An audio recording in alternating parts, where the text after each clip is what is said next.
ব্যস্তময় শহরে কেই বা কারে নিয়ে চিন্তা করে, কিন্তু আমরা নন্দন করি।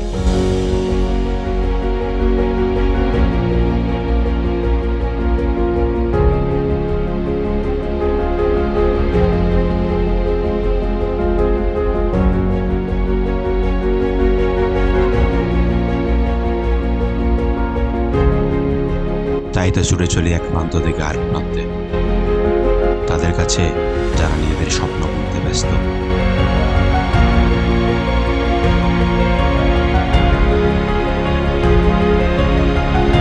শত প্রতিকূলতার মাঝেও তারা স্বপ্নের ছোঁয়া পেতে সবসময় আকুলতায় ভোগে।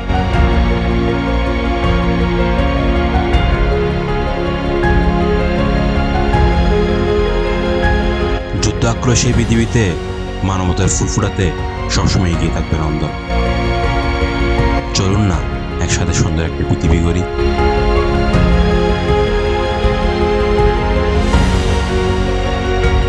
নন্দনের আলোয় পুলকিত হোক সারা বিশ্ব, এটাই আমাদের কামনা।